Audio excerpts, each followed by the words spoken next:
Jacksonville. Put some respect on my name. First and foremost, my numbers are better than 15, 16 or so guys that are currently in the Hall. Here's the handoff to Taylor, looking for cut back. He finds the room, looking at Fred go. He's across the 30, look at him run. Fred's going. He's at the 50, the 40. Y'all finished or y'all done? 20, 10, 5, touchdown. 80 yards, Fred Taylor. Talking modern day guys at my position. When my name come up, respect. Stop playing with my name. I ain't gonna right on it. And he's the handoff to Fred, looking for the comeback. He's got room on middle 10. Fred's there. He's at the 20. Fred's on the run to the 25 to the 30. He's going 40. Fred 50. Fred 40. Fred 30. Fred 25, 20. Y'all saying my name, put some respect on. You look at the guys that are in the Hall of Fame from a defensive standpoint. Ray Lewis, Derrick Brooks. Look at all these other guys they're trying to put in the Hall of Fame. Gerard on the get. Here's Taylor. Put some respect. Busting through. Fred Taylor making a cut. Taylor is gone. Touchdown, Jacksonville. These the same dudes that I murked every Sunday. When my name come up, respect. Stop playing with my name. I ain't gonna right on it. But he knows he doesn't have a big play team, and Jacksonville does. Draw play. Taylor skips 2 tackles. Right, and here we go. Yeah. Bye-bye. Brock Marion chasing. Brock Marion still chasing. Gets help from Smith. Touchdown. No flags. A 90-yard run. Y'all finished or y'all done? 1010XL 92.5 FM presents Jaguars Today with your hosts Mike Dempsey, Tony Smith, Jeff Lageman, and Dylan Denmark. All right, good morning, everybody, and welcome into the final Jaguars Today of the 2024 calendar year. Good way to put some positive vibes out there for Freddie T as he heads into 2025 as a Pro Football Hall of Fame finalist. I'm Mike Dempsey along with the whole crew here. Good morning, Tony. Good morning. Are you ready to put 2024 behind you, or did you have a good year overall? The year was fine, but I'm ready for 2025. All right. Whether we're ready or not, it's happening. I thought 2024 generally wasn't the best year all around, but that's me. Logs, how about you? You ready to turn the page? Yeah, always excited for what's ahead, but 24 wasn't bad. Yeah? Yeah. Pockets, how you feeling about 2024? That's all right. Try to make that the last time I call you Pockets. Yeah, I saw that. It's a new year coming. I don't know. I mean, it's kind of like, I'm not one of those people that has like a New Year's resolution. Like, I just kind of wake up and like, all right, here's my goals, what I got to do today. It's not like, all right, here's a new year, let me do. No, I'm not like that. All right. So it would be like tomorrow I'll wake up and I'll watch college football like I usually do on New Year's, and then I'll go about my year. We'll pick maybe a random day early in the year to ask you what your resolution is for the rest of the 2025 calendar year. We'll see how that works out. All right, I got this. This is just a fun way, I thought, to start this off. Somebody sent me this question yesterday on social media, and it said, now that the Jags have won, Doug Peterson will finish the year not having finished last in the AFC South in his coaching tenure here, at least for the first 3 years. We don't know what the future brings, whether he'll be here or not, but he won't finish in last place. So who's the only other head coach of the Jaguars who coached at least one full season and never finished a season last in the standings in the AFC South? You're asking me? Yeah, yes, I'm asking anybody? The panel. Anybody who has a guess on who that head coach is that never finished last. Now, in a season, I'll add that he completed. Okay. I'll just throw out there. Quiz. Del Rio. Del Rio, okay? Tony, you want to put a guess forth? You might be right. Logs might be right about this. Yeah. Del Rio was the name I had in mind. Okay. Going with Del Rio? I'll go with Coughlin. Dylan Denmark. Marone. How about Gus Bradley? I knew. How about Gus like freaking Bradley? Okay, as bad as those Jags teams were, it does. Yeah. And I had to look. He said, he gave me a hint. He goes, here's a hint. Not Tom Coughlin, not Jack Del Rio, not Mike Mularkey, not Doug Marone. I'm like, are you freaking kidding me? And his first 3 years, he finished third in the AFC South every year. And they were bad, but somebody else was miserable, like often the Texans. But so he's having a tough time right now. Well, he is, but, relative to where the Jags are, they still have a lot more wins. They didn't do so good. They didn't do well at all. Drew Lock had the greatest quarterback game statistically in the history of the New York Giants. And watching the film, man, the Colts, I mean, their defense, poor tackling, busted coverages, not great effort. When you see that, is that scheme or is that I mean, this is the team that was in the playoff hunt. Yeah. Right? Yeah. I mean, what is that? Yeah, I don't know. That's a great question. A lot of times, when you get ready to go to face a team that's been talked about as being the worst team in football, which the Giants were kind of all believed to be the worst team. They were in pole position for the number one pick. Yeah. And so a lot of times you go into that situation maybe not with your full focus and intensity and, all your things that you do to prepare during the course of the week. You think maybe you're going to just kind of skate on through there and get a win. That is mind-boggling, right? I mean, because literally if they beat the Giants, their game matters against Jacksonville in Week 18. And now nothing matters. That's happening this nothing week. matters. No, just to be selfish. I mean, look, I appreciate the game now being meaningless and being Sunday at 1 o'clock. Don't get me wrong. With you there. We all, from that standpoint, agree. And I with did you. love the clip's been going around here the last couple of days of VJ Speed, the Colts linebacker, who said in October when he was asked about, do you want to have a game at the end of the season against a really competitive team, or do you want a team that you feel like you can just walk over? At that time of year, he's like, give me the 4-11 Giants. Is what he literally said on the podcast in October. No. Wow. He gave him too much credit, though. He did. What do they come in with 2-13, right? So, well, you got what you asked for, and you didn't deliver. So that's not so good. Jags did deliver a victory. What's the first thing that jumped out on you when you watched the film this week? Mac Jones played well. Yeah? Yeah, that's it. I mean, the difference between his performance in this game versus all the other ones is just night and day. That's the difference. What was it about this game that you saw that you think he approached it differently, or just did he execute better? And I've said this before with Mac, and a lot of times when he would have a flash, of opponent's color, that his eyes would drop, his feet would not remain calm. And look, the offensive line, we had been talking about this, had been doing pretty good, right? And have been protecting him, and he really didn't trust his offensive line. And we just kept saying, hey, look, he's got to trust his protection because it's been there. And this game, I thought he trusted the protection. The protection was good.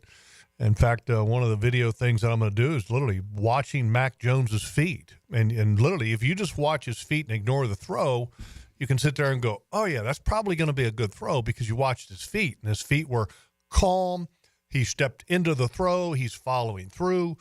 And that allowed him to be accurate in this ball game. And so credit to him. He did trust his protection. He was accurate. Look, he wasn't Patrick Mahomes, but it was really solid. And one of the better games I think that he's ever had as a pro, by far the best game that he has ever had as a Jaguar quarterback. Yeah, Fred Taylor was enamored. I think he's enamored with Mac's energy. Right, and we talked about it in the post game, and he's like, "Hey, man, tell Mac Jones I want to hang out with him. Let's go have a beer with him." But he said he would love to play with a guy that is that animated. That is general rule can be good and bad. Right? Is that a good thing for a quarterback in particular? Well, I mean, I think and I've said this before, and that with anybody, and if somebody's got a lot of energy, and a lot of times that energy is being projected as I want to be a leader, and that you have to have the performance before you have the outspoken part of that. Mm-hmm.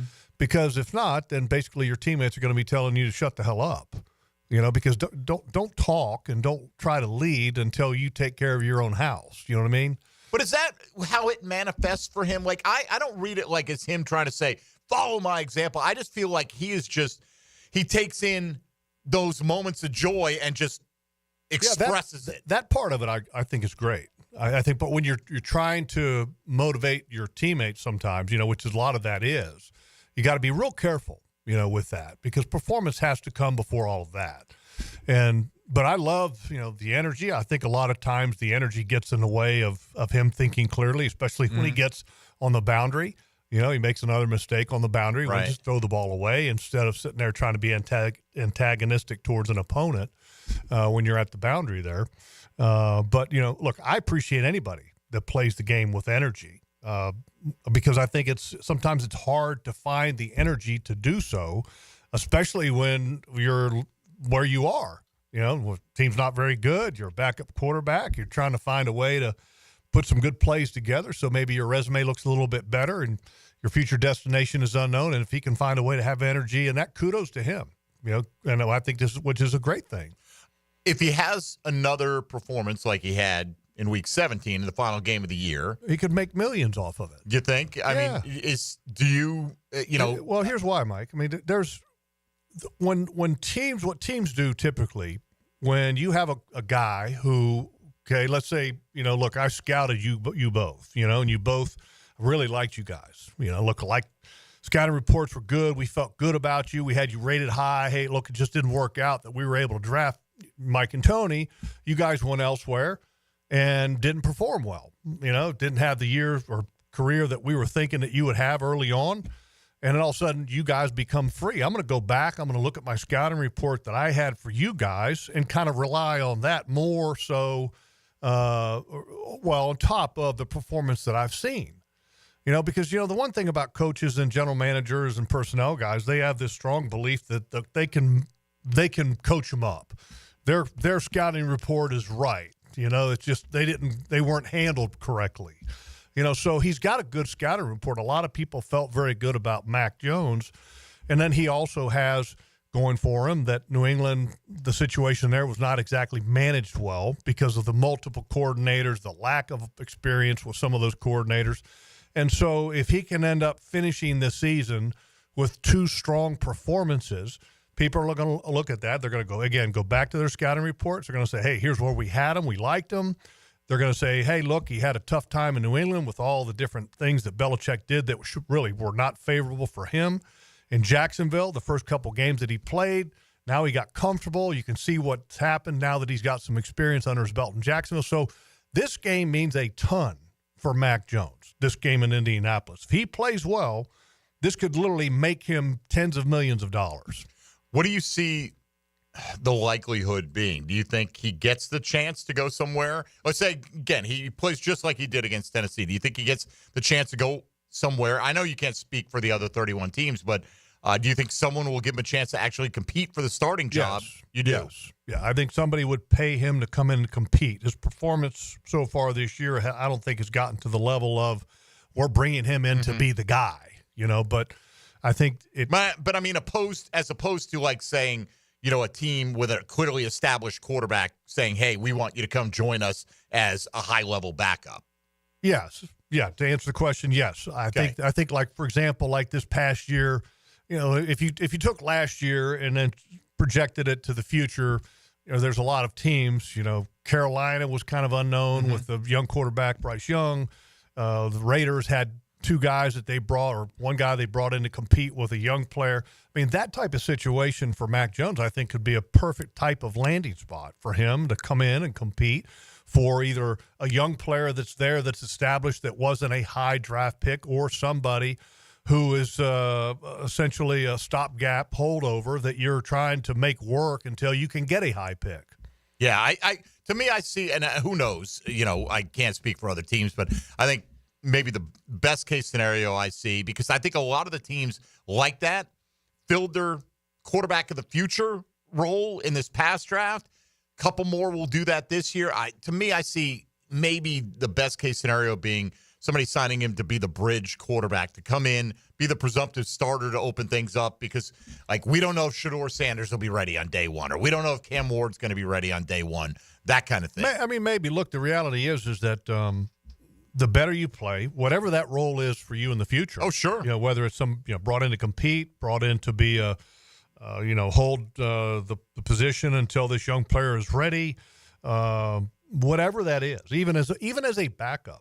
If he plays better this game, again, he's going to make a lot of money, because whatever position of those three kind of situations that we're talking about, it's still going to make him demand more money if he has a really strong last game to finish out his tenure with the Jaguars in strong fashion. All right, we'll look ahead to that game later on. We'll look back at this performance, not only from Mac Jones, but the rest of the Jaguars as well against the Tennessee Titans. This is, of course, the final Check the Tape Tuesday for the 2024 calendar year. And if you'd like to get in and pose a question or make a comment about Jaguar football while we've got Jeff Lageman on board, you know the ways to do it. 641-1010 on the Garber Auto Mall phone lines or on the text line designed by Lifetime Enclosures. Hit us up in the YouTube virtual studio chat as well as on social media at MD_1010XL, at 1010XL Fat Tony, at Logs56, and at 1010XL Denmark. Ain't no laws when you're drinking claws, baby. Better bring that jar in starting Thursday, Dylan. I'm going to do my best to wipe pockets out of existence, but I think we better start at a quarter, Tony. I'm not ready to put $1 in every time I slip reasonable, up. Yeah. All right, so bring a jar. Hopefully it's a small one, and we'll contribute to your, I don't know, your future rent fund or something like that. So, you know the way. NIL fund. Yeah, okay, the Baldwin NIL fund. Yeah, there you go. Yeah, what's the legalities of that, by the way? How much of that is allowed to go on now? I don't. It's just like college. Is it? Oh yeah. It's fair as game. long as it's not tied to the school. You have to be an outside entity. So if I want someone to go play for Coach Denmark, I can just fill their pockets with whatever, right? Mm-hmm. Yep. Interesting. All right. Yep. That's all you got to do. I think we've gotten away from the whole what's wrong with image. There's nothing in my opinion. What's wrong with paying a 14-year-old to go to a school and say, hey give him $1,000? Are we in a capitalist society or exactly. not?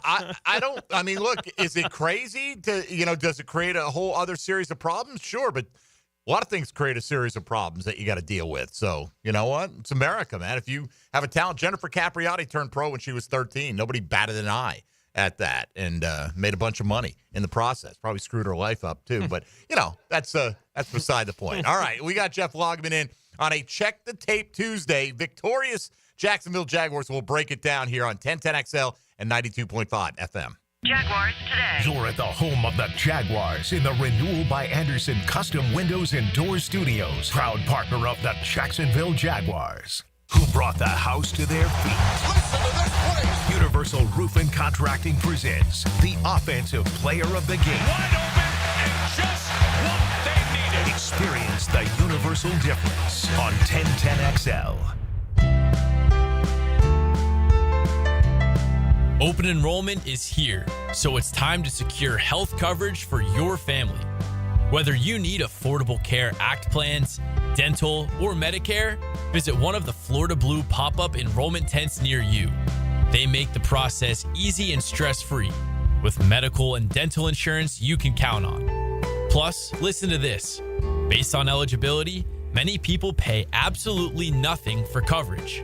Find a pop-up tent in the Rose parking lot on Beach Boulevard near Southside, and at Night of Wonders at the Orange Park Mall. Here's a reminder for Florida Blue members. You can access Sanitas Medical Center with 3 locations around town offering primary care, walk-in services, an on-site pharmacy, and mental health support.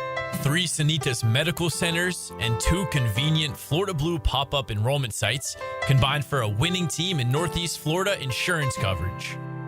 Football's heating up. The NBA is back. And on Hard Rock Bet, you can bet every sport. Even combine all your sports into one bet. One Florida bettor put $50 on a combo parlay and won more than $100,000. And they tacked on another $10,000 to that win with a daily profit boost. Promos every day for every kind of player. Hard Rock Bet. Roll with us. Win your first bet or get up to $100 back in bonus bets. Payable in bonus bet up to $100, not a cash offer. Offered by the Seminole Tribe of Florida. Must be 21 plus and physically present in Florida to wager. Terms and conditions apply. Concerned about gambling? Please call 1-888-ADMIT-IT. Hey, Florida drivers, the holiday season is upon us. When celebrating, always plan ahead and know all your options. If you drink, don't get behind the wheel. Instead, designate a sober driver or catch a ride service. And if you are the designated sober driver, commit to staying sober. Besides, a DUI could cost you $10,000. Not exactly the best gift you could give yourself. Celebrate responsibly and remember to drive sober or get pulled over. This message brought to you by the Florida Department of Transportation. Monahan Jewelers is ending the year with up to 40% off the entire store. Special savings on designer brands and some items marked at 50 to 60% off. We've been adding new merchandise throughout the holidays, and with interest-free financing on any purchase, it's easy to get a beautiful piece for a low monthly payment. Certified diamonds and engagement rings are our specialty. Support your local family jeweler for 47 years. It's our end-of-the-year sale with up to 40% off our entire inventory and some items marked at 50 to 60% off. Visit Monahan Jewelers in Atlantic Beach. Daly's Dash is not only your Jaguars game day stop, but a great place to grab a meal any day of the week. To honor the Jags and the fans, we've crafted the Duval sub. The Duval comes with freshly sliced turkey ham, melted cheddar and habanero jack cheese, topped with crisp lettuce, fresh tomatoes, and a double portion of our secret sauce, all served on a fresh roll. Come by your local's Daly's Dash today to get your delicious Duval sub. Daly's is the official convenience store sponsor of the Jacksonville Jaguars. It's about the hunt. Captain Kevin Favor here with Captain Kirk and Jeff Lageman. We take you from the water to the woods. On the Nimnicht Outdoors Show. Presented by Duck Rooter Plumbing, Septic, and Air Conditioning. Let's go to the woods, y'all. Saturday mornings from 7 to 10 on 1010XL. If you're looking for the best in indoor air quality, I've got the experts to call. Florida Home AC, the official AC provider of the Jaguars, specializing in the best air quality for your home or work with the Remy Halo. Instead of waiting for pollutants to travel through the ductwork to be neutralized, the Halo cell releases friendly oxidizers every time your fan blows air, helping those in your home that suffer from allergies and other respiratory issues. Call 777-4300 for Florida Home AC and start enjoying cool comfort and clean air. Hey Jacksonville, it's Lauren Brooks from Helmets and Heels. If your car needs an oil change, now's the perfect time to visit Big Chief Tire. They're offering $10 off your next oil change at any of their 5 locations across Jacksonville. Their expert technicians will get you in and out quickly so your car stays in top shape. Visit WeKeepJacksRollin.com or call 904-932-0950 to schedule your appointment today. Big Chief Tire keeps Jacks rolling. Our slogan, Know Before You Blow, applies to more than just DUI cases. Hi, I'm attorney Lee Lockett of Lockett Law. Battery charges can result in jail time and criminal convictions too, so know before you blow a gasket and hit a loved one or a stranger. Drug crimes like possession of marijuana and cocaine will land you in cuffs too, so know before you blow. In a boating under the influence case, you also have the option to blow or not to blow. So know your options. Know before you blow. Go to knowbeforeyoublow.com now. Offices Jacksonville. Make a resolution this new year to send all of your friends or family a Kuhn Flowers floral arrangement. Or how about just sending one person you love a floral arrangement? Kuhn Flowers can handle it all.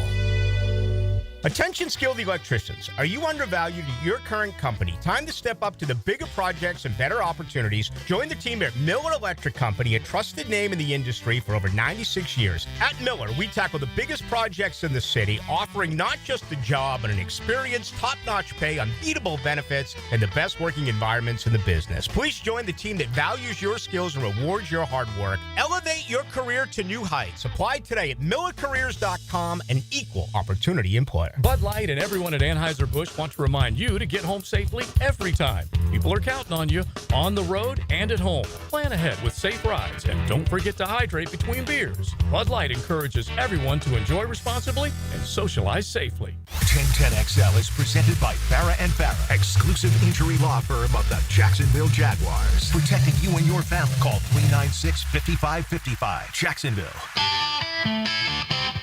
Jeff Lageman Tuesday is brought to you by Napa Auto Care on 1010XL. All right, 641-1010 on the Garber Auto Mall phone lines. We'll get to you in just a second here on a Check the Tape Tuesday. I will do this on the final day of the 2024 calendar year because it was asked nicely. A dad sends this in on the text line. Could I get a shout out for my son Ford, who turns 10 years old today? And as a huge Jaguar fan, went to the game Sunday, never left his seat from kickoff to the final stop.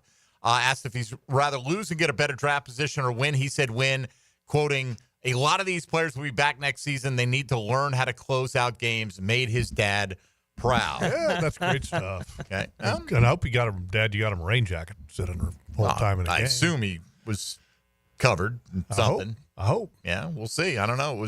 They almost sent me over there, man. We had technical issues at the Miller Electric Center. Yeah. Right? So as we were talking to Frank, and it went out, and so JP goes over to the booth, and I'm standing by in case it comes back, and then they're like, no, you're going to have to come back in the stadium. Now, normally, it's not a far walk. It had just started pouring. It's right when it opened up. Yeah. And I got like a backpack and a cooler, which you're normally not allowed to bring in the cooler. Correct. Right? And if I'm going to walk out there, I'm going to have an umbrella, which I have in my backpack, because I don't actually go in the stadium on game day. You're not supposed to even the media are not supposed to bring umbrellas through. And I'm like, man, I'm going to have to try to go through in the pouring rain with this tiny beep umbrella and try to explain what the hell's going on. I was not looking forward to that. I bet. And then it popped back in like 10 seconds before I walked out of the studio. It was fantastic. Yeah, we've got, by the way, kudos to the Jaguars engineers. I mean, it's Jason and his guys. I mean, they're pretty damn good, to be able to get that thing back up and running. Good stuff. All right. Dylan, got a question for you here on the text line. Don't know if you've seen it. Following up on our talk just a minute ago about NIL in high school. Can a local car dealer give a player a vehicle to play for Baldwin under the revised FHSAA rules? Yes. That's what I thought, right? I mean, all I got to do is give it to our AD and make sure all the, you are this company, you are giving it to this kid, and that's all you got to do. Is it when you say give it to the AD, what? Give some paperwork expressing? Yeah, so that the state knows about it. Gotcha. All that's right. all you got to do. It's just like college, man. I assume kids got to pay taxes on that, right? That I don't know. I mean, it's some kind of a benefit that you're getting that has a tangible value to it. Probably a 1099. I don't know. Yeah, something like that. Yeah, that's where I think it's tough on some of the younger, the younger athletes because they don't get that. Right, that there's a cost associated with some of that stuff. That Uncle Sam's got to get his share. Yeah, we haven't heard any stories about that yet either. All right, I'm kind of surprised by that. I don't know if there are any car dealerships with Baldwin alumni running them, but if there are, Dylan's open for business right now. I don't know if I should be promoting this right here as opposed to all the other schools. Hey, what about us? Yeah, I ain't hard to find. Hey, give cars to your favorite kids out there and whatever school they go to. That's up to you. All right, 641-1010. I just thought I'd pass it along. I thought that would be the answer. Dan in Arlington going to start things off this morning on a Check the Tape Tuesday. Good morning, Dan. Good morning. How you doing? Good. What's up? First time call. I wanted to talk to Jeff about Trevor. Let me preface this. I do not want to get rid of him. I love him. I think he's a great quarterback and going to be good. But what I really am concerned with is when he came out of college, I'm sure they test the acumen of football knowledge on the quarterbacks coming out. But it seems like that's his weak point. Jeff, could you fill me in on some on that? Well, I think every player, and especially the quarterback, is always developing football IQ. And I don't think you ever stop learning. In college and in high school, a lot of times the whole management of the game itself is handled by coaches, and it's more of a hey you type situation for the coach and the player. In other words, hey, you do this. They don't have to fully understand a lot of the intricate workings of game and situational awareness and all of that. And as you advance in football, obviously the scrutiny and the detail rises. And so more knowledge is needed to be able to function at the higher level. And this is something that is a continued, situation for every quarterback, whether it's Patrick Mahomes, Peyton Manning, or a Trevor Lawrence. And I think, that's part of the growth process. Some learn faster than others. And I think a lot of times the NFL teams end up growing weary and are a little bit lacking in patience to be able to have and allow the time to develop with these quarterbacks. And with Trevor, I think he's developed and he's become more aware. And I think he has definitely advanced in that category, but he's not there yet. He's not a polished product. And, a lot of people want to ask the question, well, if he's not a polished product, why did we give him the contract extension? Well, that's just kind of doing business in the National Football League nowadays. And you hope that, in a couple of years when we look back at Trevor's contract, you look back on it and say, you know what, we got Super Bowl wins. And really, he's underpaid. You hope that, but right now, I wouldn't say that you're going to say that. But again, the process of learning for a quarterback, it is continual. A little bit off topic. Thank you, Dan, for the call. But let me just throw this in. I think he's made tremendous steps. from that interception that he made in London, which I thought was the turning point in a lot of ways for Trevor, I think was a big moment. And some people have to have the hard lessons as opposed to just the general, progression of learning to learn sometimes. And maybe he's got to have hard lessons. I don't know. But that's one instance where he had to have a hard lesson.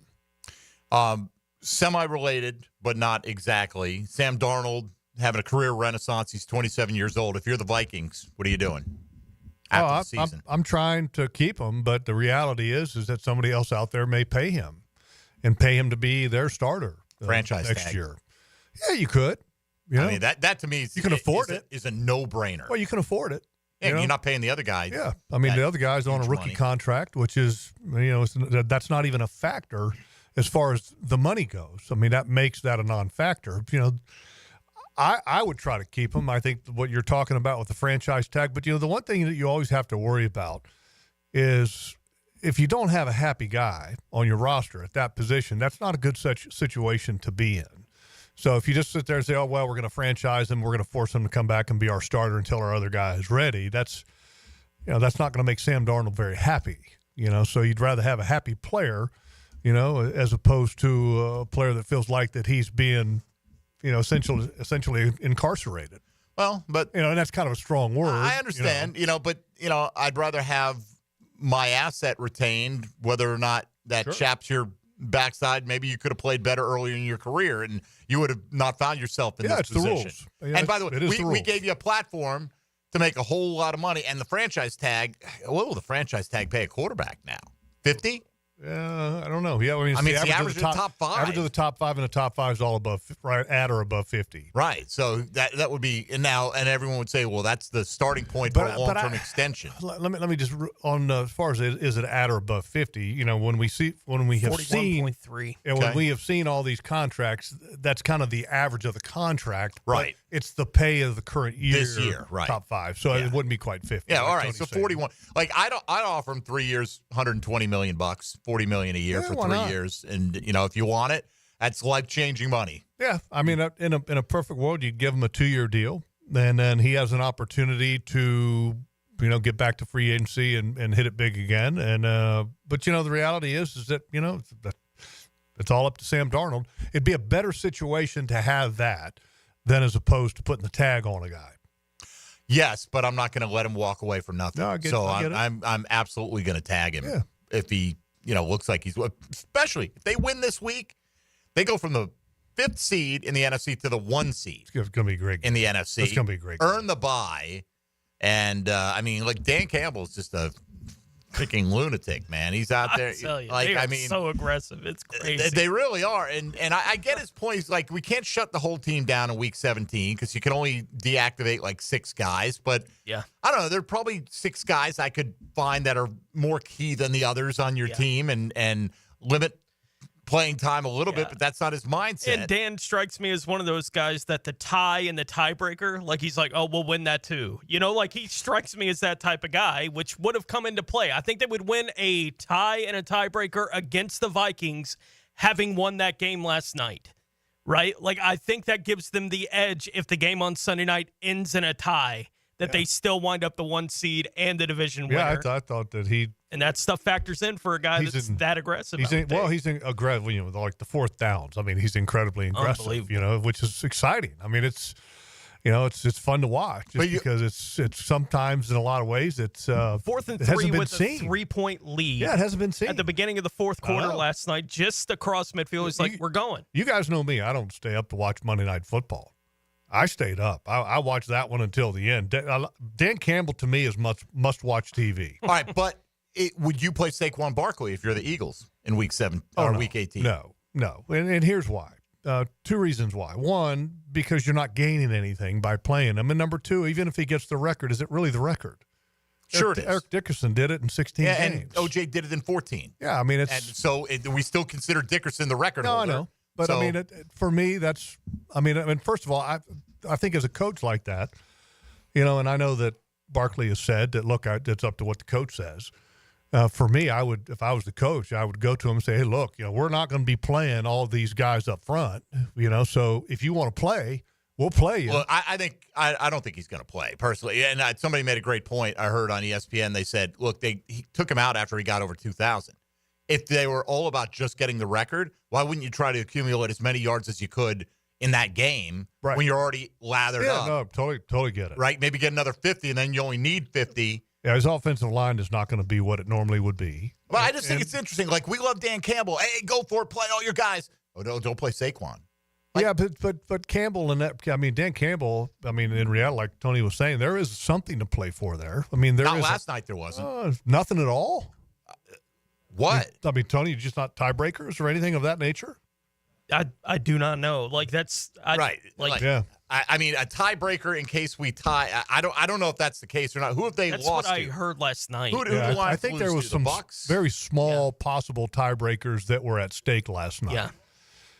I don't know. He's crazy enough that matters. Like, and he may have done everything he did last night if none of that was a factor in any of it. That's what I'm saying. We got two games left to play, the big ones next week, but we're going after the 49ers tonight. So they did. All right, and so be it. That's their concerns. Let's focus back in on the Jags, and I know I took us off topic there. If you want to get in, 641-1010, you can follow Dan's lead on a Check the Tape Tuesday on 1010XL and 92.5 FM. Jaguars Today. From the Renewal by Anderson Custom Windows and Doors Studios of 1010XL. Hey everybody, it's Mike Dempsey. Here in North Florida, you know that when temperatures go up and your AC goes out, you need help now. Like right now. Like lickety-split. So why not call Lickety Split and get same-day emergency service for your AC? Now, I bet you've seen their trucks all over town because they've got dozens of certified technicians ready to repair not only your AC, but your home's plumbing and electrical, too. So when you want it done right and you need it done right now, call Lickety Split, AC, Plumbing, and Electric. It's the final days to get inflation fighter savings at Arlington Toyota Pre-Owned. The final days to save thousands with just $500 down and $288 per month for a pre-owned 2021 Toyota Corolla. Or you choose a pre-owned 2021 Camry, RAV4, or Tacoma for $500 down and $388 per month. Don't wait. The final days of inflation fighter savings are here. So get to Arlington Toyota Pre-Owned today. Shop in person 10939 Atlantic Boulevard or online at arlingtontoyota.com. Hello, sports fans. Hicken here. Let's talk skin. I Am Beach's Dermatology are reminding you to wear your sunscreen. If you're an active parent hanging at the fields, in your boat to fish, or like to chill at the sandbar, wear sunscreen. But if you're the one that decided for years it's not cool, guess what? Cancer isn't cool either. So when grabbing the clubs for your tea time, gassing up the boat, or grabbing the chairs for your kids' games, make sure you bring the screen. Any concerns now? Give Beach's Dermatology a call online at beachesdermatology.com. Stop letting high-interest debt weigh you down. Pay it all off in days thanks to Loan Pronto's new Rapid Equity Loan. Hey, it's Prosser here. Imagine a completely hassle-free way to cash out your home equity. No appraisals, no paperwork, no waiting. Loan Pronto's Rapid Equity Loan uses an AI-driven tech to get you approved for cash in as little as 1 day. One client got $100,000 approved in under 24 hours, wiped out their debt, launched a home improvement project, and is now saving over $1,000 a month. Instant approvals, low fixed rates, fast transfers. Get cash to consolidate all your debt and get a fresh start for the new year. Call Loan Pronto now and see how much you qualify for. Imagine this time next week, you can be credit card debt-free. Call 904-999-1508 or go to loanpronto.com. That's 904-999-1508 or loanpronto.com. Equal housing lender, NMLS 1661781 on approved credit, MLS, consumeraccess.org. Experience the winning combination of style and performance with Renewal by Anderson, energy-efficient, custom-built replacement windows and doors. Right now, buy one window or patio door and get one 40% off. Plus, 0 down, no payments, and no interest for 18 months. The first 50 customers get a free True Screen upgrade, but this offer expires December 31st. Renewal by Anderson, proud partner of the Jacksonville Jaguars. Visit bestwindowsflorida.com for details. License number CGC 1527613. 1010XL celebrates high scorers. 1010XL and Southeast Orthopedic Specialists celebrate scholar athletes. In class and on the court. Brought to you by the Plumbers and Pipefitters Local Union 234. Wednesdays on The Frangie Show. Mia here. Since 1982, Closets by Design has specialized in creating dream spaces for every budget. My designer, Frances, made the process so easy. She came to my house and designed a walk-in closet that's not only beautiful, but also incredibly functional for me and old Beau Valentine. Call today to schedule your free in-home consultation at 800-293-3744. Hey, and if you mention Mia or Helmets and Heels, you'll qualify for free base molding. Call today or visit closetsbydesign.com. Pick it here for Bound 9 Associates, where you'll find Jacksonville's most esteemed eye doctors at each of their locations. After being selected for one of the most competitive ophthalmology fellowships in the world, Dr. Frank Bowden is frequently called upon for his expert opinion. He is currently one of the few cornea and external disease specialists in the area and the founder of Bound 9. Visit Bound 9 Associates today and experience the difference. Bound 9 Associates, keeping the First Coast focused. I'm with Greg from Cycles of Jacksonville. No matter the weather, Triumph has an unbelievable selection of rides where you can get out and just enjoy the highway. They do. The new Rocket is out, the new color schemes, the Tiger 1200, which has been revamped. These bikes are nice, gorgeous, and ready to ride. And if you want to take a look at the selection, they can just roll into the showroom and see a full variety. We've got them all in stock and ready to go. So if you log on, cyclesofjacksonville.com, search the Triumph line, and then head into the showroom. You'll be impressed. Cycles of Jacksonville.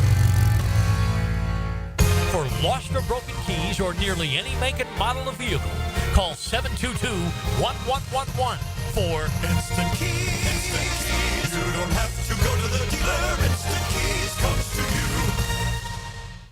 At Cannons of Jacksonville, they know that when you're towing anything, you gotta have products you can rely on. With over 50 years of fabrication expertise, the family at Cannons can repair or install precisely what you need to tow with confidence. Whether it's a heavy-duty hitch, trailer frame, gooseneck, tow bar, or any other towing accessory, Cannons will provide you with unmatched precision and durability. For all your towing needs, visit cannonsofjacks.com, where quality and customer satisfaction collide.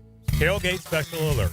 3 pounds of marinated chicken, 2 pounds of marinated steak tips, 2 pounds of fresh ground beef, and 2 pounds of homemade sausage for only $80 to feed your crew. For tasty tips and juicy breasts, choose Southern Steer Butcher. This is Dr. Kevin Kaplan, head team physician for your Jacksonville Jaguars. Here's the latest update on the Jags, brought to you by Baptist Health and JOI. Despite a tremendously disappointing season, if the Jaguars go to Indianapolis on Sunday and beat the Colts, they would finish 4-2 in the AFC South. Doug Peterson on what that would mean for the team. We'd be proud. We'd be proud to be 4-2. I think it'd be 3 years in a row that we were 4-2 in our division. It would be great, but at the same time, knowing the disappointment that we've had, this season, I think that overshadows the fact that we'd be 4-2. But I think it does mean that we finish the season the right way. That would be something to really hang our hats on as we move forward. With your Jacksonville Orthopedic Institute Jaguars update, I'm Andrew Gibson. 1010XL is presented by Farah and Farah, exclusive injury law firm of the Jacksonville Jaguars. Protecting you and your family. Call 396-5555. Jacksonville. Jeff Lageman Tuesday is serviced by Napa Auto Care on 1010XL. All right, we continue along with Jeff Lageman on a Check the Tape Tuesday. Jags win it 20-13 over Tennessee on Sunday, completing a season sweep of the Titans in the process. And let's take a look here, Logs, at some of the questions coming in. I just read the word operation and just threw it right in the middle of a sentence right there for you. Got several asking about Mason Smith and Jordan Jefferson. Haven't seen them together in quite a while be active as they were this week. And we'll start off with Mason Smith, had a sack. How did he play generally overall after watching the film? Better. He's kind of along the lines of the performance the week before. I thought he did a good job. He's you can definitely tell that he's getting more comfortable as far as he's being more aggressive. He's less indecisive. He's pushing the pocket on a regular basis. So his performance has been really right where you'd like it. You just wish that it had started earlier in the year. But, given more opportunity, he's been taking advantage of it. Well, what about Jefferson? I thought he was good. Kind of curious as to why he was inactive for so much or so long. And they finally, activated him. Tyler Lacey was inactive. Kind of that was the decision there. I thought he was strong against the run, which is he's always been that way. The one thing I will say is that, a lot of times people ask questions, well, why didn't we use him before? Just like with Mason Smith. I mean, there was a long period there where you're like, why is Mason Smith not active? Well, part of the reason was that he was learning to be a professional, and then other part of that was that he had an ankle injury. So, is there anything to Jordan Jefferson that maybe he's learning to be a professional too? I don't know the answer to that because that stuff is typically kept in-house, but those things are always a factor. And then the other part of that is that you've got to put somebody else, make them inactive for that player to get active. And then in this case, Tyler Lacey was made inactive. For me, I would have been doing that, a few weeks ago, as long as the player was being a professional and learning how to be a professional. If not, then you continue to make him inactive. And Mason Smith came out last week and made comments basically saying, look, I had to learn how to be a pro. And, for when he's not playing, everyone wants to make a conspiracy theory about how this is Doug Peterson trying to show up Trent Baalke because that wasn't his pick. That's not the guy he wanted in the second round, as if Doug Peterson doesn't want to win football games and that they made it this is Peterson showing up Baalke type thing. Saw it, Tony, I imagine you did as well, saw it so many comments over and over about it. And here's Mason Smith going, nah. I didn't, I wasn't showing up early enough. We were all I wasn't asking putting in the work. questions, like why isn't he active on game days? Like why isn't he playing? He's a second-round pick, that kind of thing. And Mason, when he was asked about it after playing a couple weeks ago, said, I wasn't doing the job. Right, but it's not just that we're all wondering. It's that so many people are so vehement. Oh, no, this is it. This is it. Everyone knows that this is it. Why won't you guys talk about this being the issue? Because we don't know that that's the issue. I can tell you this, and I know this for a fact, that the coach and the general manager were aligned. Were aligned? Yes. On selecting Mason Smith or on not playing Mason Smith? On him not playing. Look, the end game is to get the best performances out of everybody, and the general manager and the head coach were on the same page. All right, so we're happy about him now seemingly back in the good graces, starting to make a few plays, right? So where does he project into the future for this team? Is he like an opening day starter next year? How do you see it playing out? He's got to continue to grow. Obviously, but like based on what you've seen. Here's the reality. I mean, if you look at this roster, name me another guy that should be starting over him as a 3 technique. I'm not saying I can. Exactly. Yeah. I mean, right now with what you have, I think he's your guy. But he needs to continue to get better and to progress and make progress as far as identification, aggression, and staying in his gap, because one of the problems that he's had at times is that he's been reached. He's gotten out of his gap, and that sometimes will keep you from getting a lot of play time. That's the most important thing that you have to do, stay in your gap. And that's kind of been his issue early on once he's returned to the lineup here. Where do you put defensive tackle in the list of areas of concern or need? High. I put it up there probably in the top 3, as far as what this team needs. They just, again, going back to the beginning of the year when they made the decision to keep, I think it was 8 defensive tackles, it was just curious to me because I was like, usually if you're going to keep 8, you got to have a reason to do it, which means you're just flush with talent. And you had a lot of guys that were big guys, but that doesn't mean you just keep them just because you got big guys. You got to have production. Like Otomewo, I'm not sure why that he was kept. He's been inactive for almost the entirety of the year. If you're going to keep that number of guys, then you got to have guys that either, essentially play multiple positions, like they play, edge. And you could say that our Eric Armstead has been utilized in that role, so he can obviously make the switch and go out and play defensive end. But who else has been doing that? Tyler Lacey maybe at times, but the reality is, the production hasn't really warranted keeping the number there, and there's really nobody else that really is standing out and saying, hey, look, I should be the guy in the future. Does Mason Smith give you a vibe that you think he could be a high-level 3 technique starter? Well, he's got the traits, and that's the one thing that you love about him, and one of the reasons why he was picked so high, coming back from an injury at LSU, that the productivity wasn't exceptionally high, because he does have the traits. You look at him and, look, when he gets off the bus, you're like, whoo, here we go, right? He's got the length. He's got the power. You know, we watched him in training camp in the one-on-one situations. He was as dominant, I think, as any defensive tackle that we've had here for a very long time. But it just didn't translate to the field. Obviously, some issues there trying to figure out how to be a pro, battling through an ankle injury. You know, but you like his traits, if you're going to have a guy that can develop, you know, and a lot of times there are guys that don't have the traits. I mean, you look at what's his name that played for the Rams forever, Aaron Donald. Aaron Donald. I mean, he doesn't have the traits. I mean, he was, you know, if you looked at him, the height, weight, you know, it's like, wait a minute, that didn't quite work. But he had everything, other kind of traits, you know. But Mason Smith's got the height, weight, the length, the speed, the power, and all that kind of stuff. So you'd like to think that he can develop. All right, we'll continue along on your social media questions coming up, but let's get back to the phone lines here. Cody in Gainesville on the Garber Automall phone lines. Cody, you're on Jaguars Today. Go ahead, please. Good morning, y'all. Morning. So, I don't know. With Doug Peterson sitting there talking about, we're going to beat the Colts and Titans this year and be 4-2 against them. We've beaten the Patriots. It seems like Doug Peterson, Trent Baalke are just okay with us being mediocre. As long as we're not the worst team in the league, it's okay. We have no defensive identity. We're sitting here talking about guys aren't working hard. We're sitting here talking about guys aren't in the building on time. It seems like a pretty embarrassing culture issue. We're talking about second-round picks getting paid millions of dollars, and we're not working hard. I mean, what is going on in that building that – we got stars not working hard? We're happy about beating. Which stars are not working hard? Well, which guys are showing out? I mean, we haven't seen Josh Allen play hard all year. You don't think he's working hard? Yeah, if you think Josh Allen doesn't play hard, you're not watching.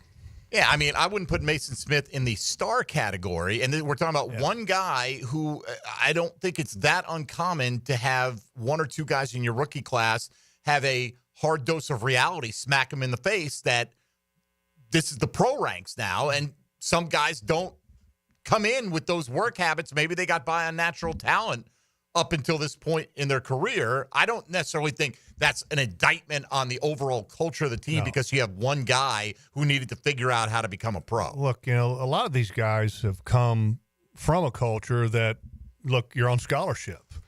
Well, literally, there's sometimes it's an eye opener that this is not a scholarship game anymore, that this is professional football, that you get paid to play. And if you're not going to play at a certain level, then eventually you're going to be shown the door. So there's a little bit of an adjustment period, you know. And look, I get the discontent and the dissatisfaction with the team and the overall record. Look, I don't think anybody expected this team to be where they are, and nobody's happy. The coaches aren't happy. The GM's not happy. The players aren't happy. You know, but the reality is that when you're in the boat that they are, if you can cling on to something that's going to keep you afloat, you cling on to it. And right now, what this team is clinging to is the opportunity to have a winning record in the division. What the hell else are you going to play for? Right. If you're Doug and you want to keep coaching here in Jacksonville, right, which I've been told he absolutely wants to keep coaching here in Jacksonville, because some people are like, oh, he's checked out, he doesn't care, whatever, he's going to get his money either way. And what are you going to point to?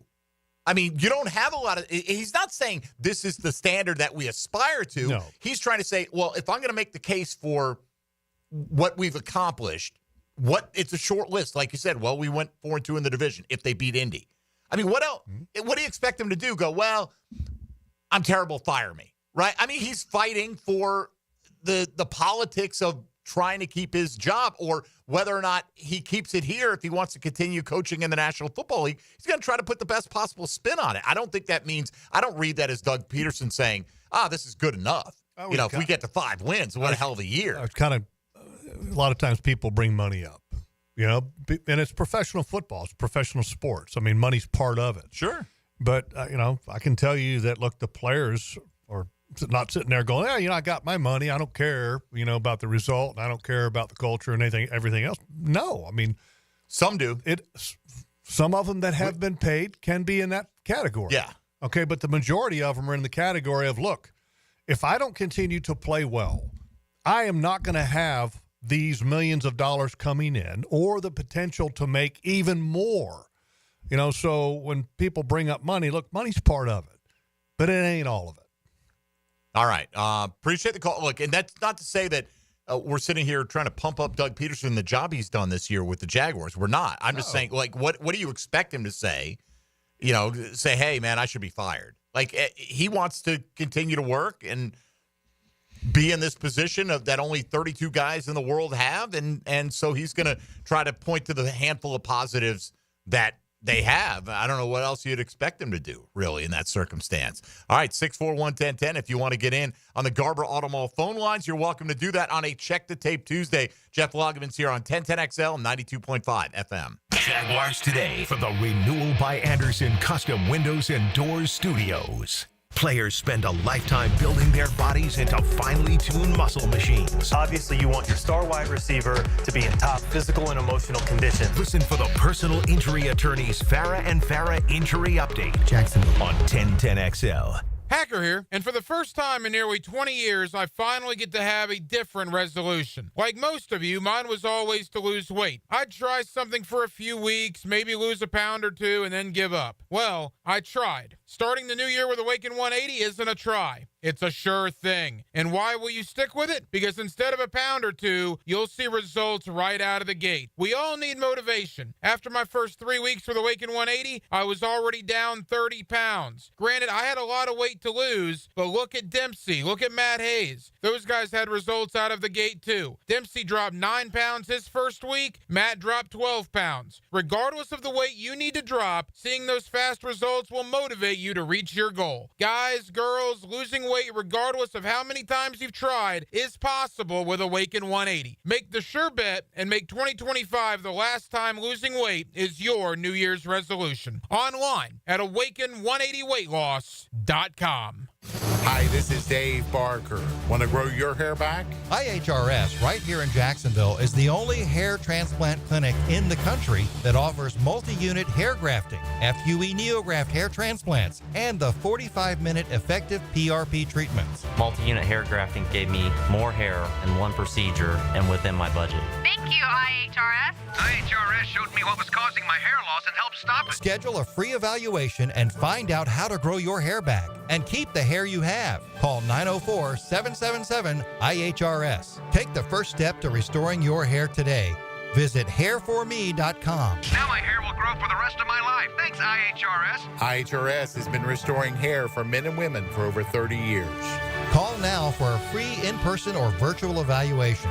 904-777-IHRS. That's 904-777-4477. Or visit hair4me.com. Time now for a medical recap. A health and wellness tip from Jaguars head team physician Dr. Kevin Kaplan. Rotator cuff tears are the most common overhead injuries I see. In order to avoid shoulder issues, make sure not to overload the front of the shoulder while also focusing on developing good scapular strength and maintaining flexibility in your lats. Proper hydration, nutrition, and supplementation are also crucial to joint and muscle health. Go Jags.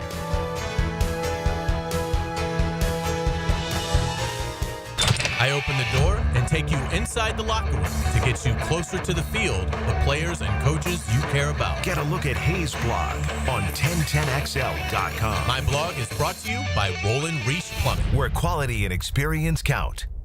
Hey everybody, Mike Dempsey here for Dandy Foods. Dandy subs and sandwiches. Look, we always want you to think about those great options as you're driving around Duval. But the beauty is, even as I'm dropping pounds, Dandy's got great options for me as well.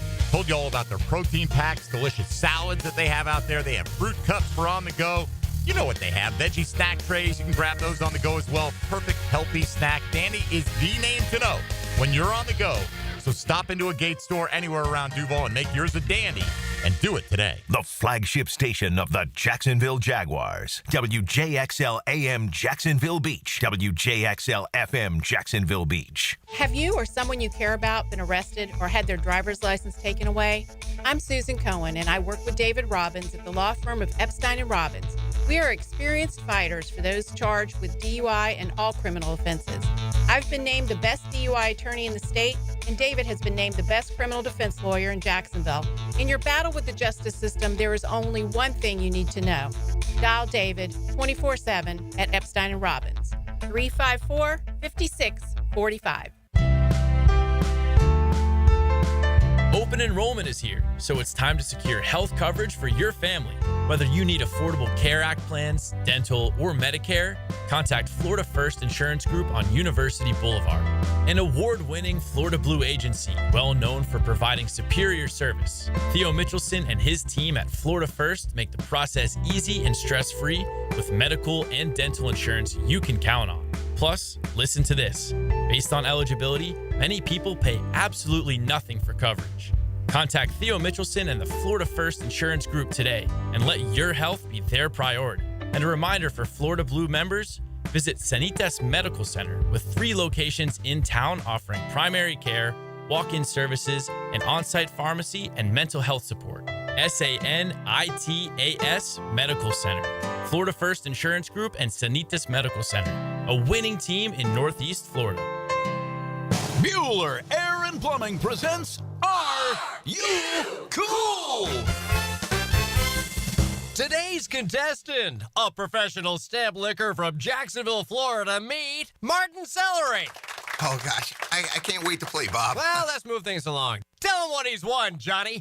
Wait, but That's right, Marty. At Bueller Air and Plumbing, we've stocked up on the remaining inventory of low-cost 2024 model air conditioners. So you win. We're passing the savings on to you. Can I answer a question first? We need to make room for the 25s, so we're offering great deals on AC replacements while supplies last. Could I spin the wheel at least? I've been practicing for a year. With last-minute deals like this, there's no question that you are cool. What do I tell my kids? There you go. Have a souvenir t-shirt. Thanks. Stay cooler with Bueller.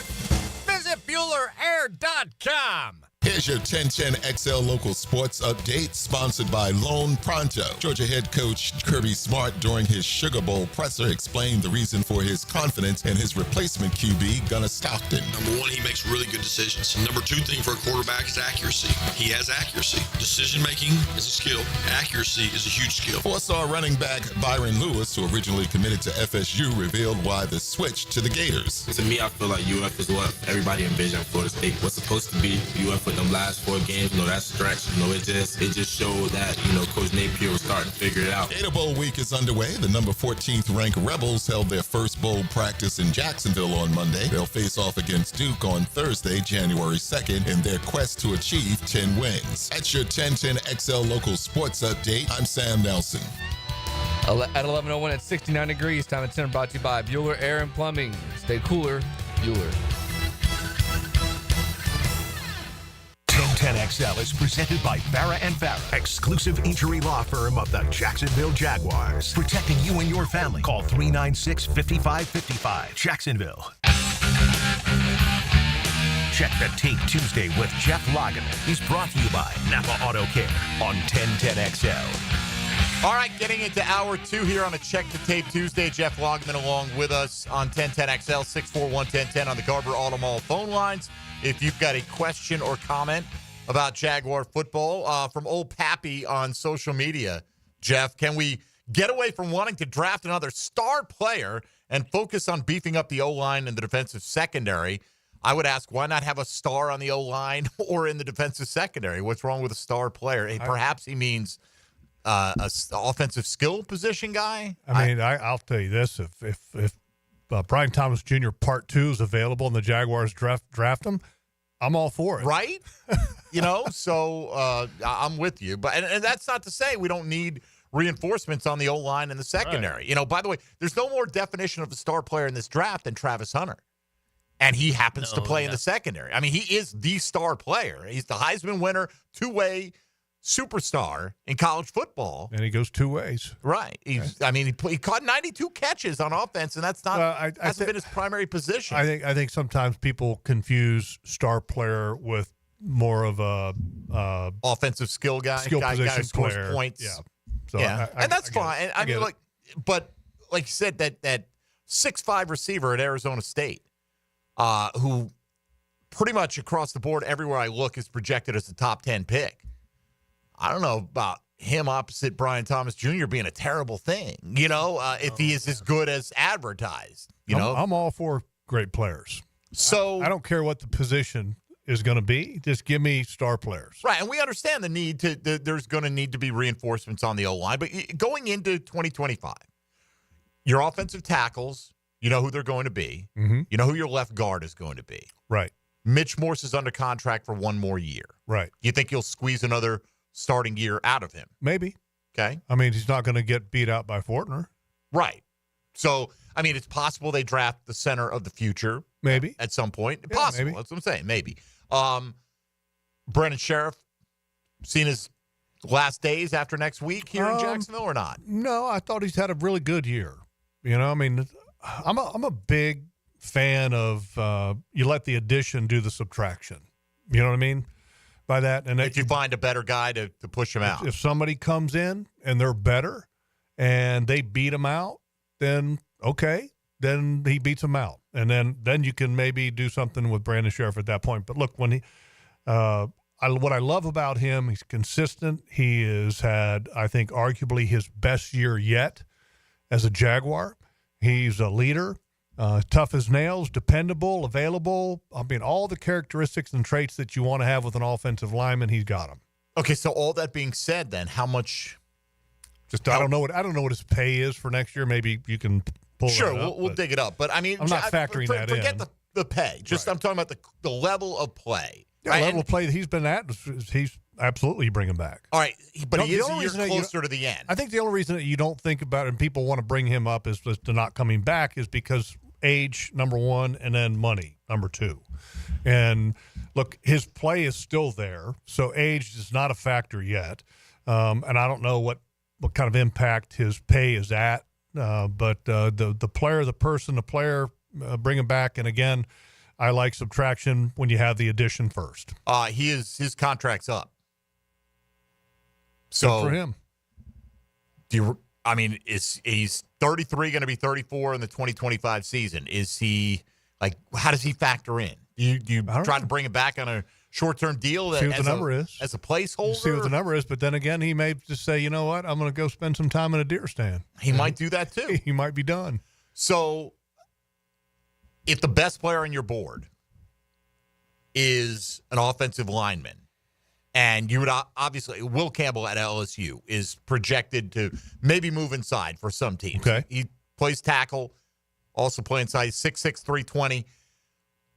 Are you fine taking a guard? Let's say you have the 6th pick in the draft, right? Are you fine taking a guard that high? If it's a guard, it's got to be, which is hard to do. Because obviously you're forecasting. But, look, if I could draft Quentin Nelson in round 1 for this team, hell yeah. But people talked about Quentin Nelson about being, that kind of guy that doesn't come around every year. I'm trying to not use the generational label. I don't think people are saying that about Will Campbell. Yeah, if you got a Vince Manawai, to go back in Jaguars history. But he was a third rounder. I don't think anybody would have no problem pulling the trigger in the third round. Chris Naoli type. Look, if you can find one of those guys or he's, above that level, then yeah. Look, offensive line are always good. You look at the good teams in the league, and they've got really good offensive lines. Two teams that are arguably the best in the NFC, which is Detroit and Philadelphia, got probably the 2 best lines in that conference. Nothing wrong with that. Oh, I'm not saying there is. I'm just more playing devil's advocate than anything. I don't really have an issue with it if he's truly the best player on your board. It would have to be, if it's a guard, it would have to be that type of player. At guard, like the Quentin Nelson, Okay, but what if it's not and he's still the highest graded player in this draft class for you, and it's still a position of need? For a guard, I just don't put, because we're talking, top 5 pick. I'm just not a believer in top 5 pick for we're talking guard. top 5 pick now. Beat the Colts, and right. We might not but be I'm just talking about where we are right now. Even if it's a top 10 pick, I'm not a big believer in top 10 pick of being a guard. Now, if it's a tackle that has the ability to play guard, and that's what he is, then yeah. But aren't you locked in at tackle for the foreseeable future? Yeah, maybe. You don't know. The deal. Look, the reality is that Anton Harrison's deal is how many years left? You got 3 years left on his deal. 2 plus a 5th-year option. So so you got 3 more years. With Walker Little, the pay is, it's not like you're looking at that contract going, we can't bring in another guy. That contract is fair. It's affordable. He has shown that he hasn't been durable and available. So all the more reason to consider that position. All right, fair enough. Just wondering, because I know that's going to be obviously starting to turn our attention to what we're going to do to add to this football team going forward. Question for you. Let's see if I can dig it up so I can ask it the right way. From Tommy, which position group this year do you think progressed the most, showed the most improvement over the course of the season? I mean, the offensive line, why we're talking about it, has been kind of talked about over the last couple of years as a position group that needed improvement. I could argue that the offensive line's improvement this year has been one of the biggest improved position groups, period. On defense, I can't name one. Okay, defense, terrible year.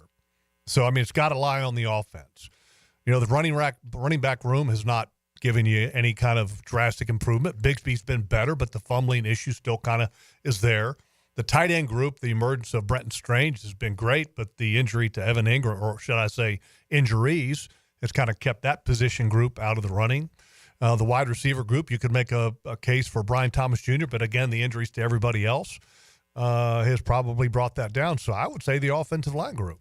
I know Brenton Strange had the fumble right at the end of the half last week, right? Mm-hmm. But after getting 12 targets, I think it was 3 weeks ago, he's barely been looked at in the passing game the last couple of weeks. Well, it's kind of a mystery there, right? Like the one game that he had, and I'm trying to help me out here, the game that all the receivers got hurt, Evan Ingram had to play the wide receiver position. Strange ended up playing Evan's position, and it was so good because and then all of a sudden the next week, I think Brenton Strange had like 9 snaps on offense. It's like, wait a minute, why?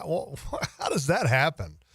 And then all of a sudden, Brenton Strange gets worked back into the lineup. So there are definitely things that are curious. And look, Tennessee's had some issues at linebacker. So another kind of curiosity there because, look, if a team has some struggles at linebacker, the tight end is kind of a natural position to target. Didn't happen. But at the same token, the targets to Brian Thomas Jr. were fantastic. Yeah, they need to continue to be in that range. Just a little odd. I think he had a good game against Green Bay. Green Bay was that game. Right, and then Philadelphia the next week he played 9 snaps. That's it. Yeah. Right. That's curious, right? It works so good against Green Bay when you had to use them, and then the next week you only use them 9 snaps, and you elevate a guy off the practice squad to the wide receiver position who you're going to play as a wide receiver and also have as a punt returner, and then you have issues with all of that. That was pretty curious. Yeah, he catches 11 out of 12 targets against the Jets for 73 yards. It was a big cog in the offense. Well, and I think also this past game, how many snaps did they have on offense? It wasn't a whole lot. 58. It's not a ton of snaps, so I think that's also a little bit of a factor in that. He played 42 of the 58 snaps. Which is good. That surprised you, though? He's your starting tight end. There's nothing. He's isn't he not your best blocking and receiving option at the position right now? For me, he would be probably in the 90-95% range. For me, just because he's that good. But right. Yeah, I don't know. Weird. He. Anyway, just looking at it, he fell way off that. He went to 9 snaps against Philly. Then he had 18. And granted, when Ingram's healthy, it's a different dynamic that they're putting on the field. Yeah. I just thought it was curious. He only had 1 ball thrown, and he was tightly covered on the play, and it got broken up, and that was it. Ball never found him again. Yeah, the one thing that I like about him, let's go to and I'm trying to remember whether it was the short forward pass or the handoff to Brian Thomas Jr. I believe it was the handoff to Brian Thomas Jr. on the little reverse. The block by Brenton Strange out front on the perimeter was just beautiful. And every week it's amazing to me. It's like every week he has a block like that you just go, man, that was awesome. And the Raiders game, I don't know if he necessarily had one. He had a pancake of Hassan Reddick against the Jets. He's one of the best tight ends at blocking in space that I've ever seen. Just, because in space it's harder to kind of get on the guy because there's a lot of room that the defender can manipulate to avoid the contact of the blocker. But Brenton does a great job of keeping his balance and finding the contact on the defender and just burying him. And he finishes better than anybody. Love him. All right. We'll take a time out here if you want to get in. The ways to do it. Got several coming in on the text line designed by Lifetime Enclosures that we'll get to, and back to social media questions as well for Jeff Lageman on a Check the Tape Tuesday, Victory Tuesday with the Jags knocking off the Titans. This is 1010XL 92.5 FM. Jaguars Today from the Renewal by Anderson Custom Windows and Doors Studios of 1010XL. Hey, bro, come through today, bro. We got a wrap, bro. There are great plays. Time's ahead for the first down. But in the end, there's always a play that stood out. Touchdown! The performance-painting high-performance play of the game on 1010XL. Homeowners, listen up. Did you know that 9 out of 10 borrowers get a better deal by calling Loan Pronto? Hey, it's Prosser here, and the Fed has dropped the rates again. The election is over, and Loan Pronto has APRs in the low 5s for refis, debt consolidation, and purchase loans. If your current mortgage rate is over 6%, or if you're in the process with another lender, don't settle. Call Loan Pronto now for a second opinion. Lock a lower rate today and close in as little as 2 weeks, often with no appraisal. And if you act now, you won't make your first payment till February. This 5-minute call saves homeowners an average of $5,000, lower rates and lower fees. So get your Loan Pronto rate quote instantly with no hard credit pull and no upfront fees like those other guys. It's Loan Pronto. Call them at 904-999-1508, or you can visit loanpronto.com. That's Loan Pronto at 904-999-1508, loanpronto.com. Equal housing lender, NMLS 1661781, on approved credit, NMLSconsumeraccess.org. Instant Keys. You don't have to go to the dealer. Instant Keys comes to you. For lost or broken keys or nearly any make and model of vehicle, call 722-1111 for Instant Keys locksmith service. Go to the green every Saturday morning.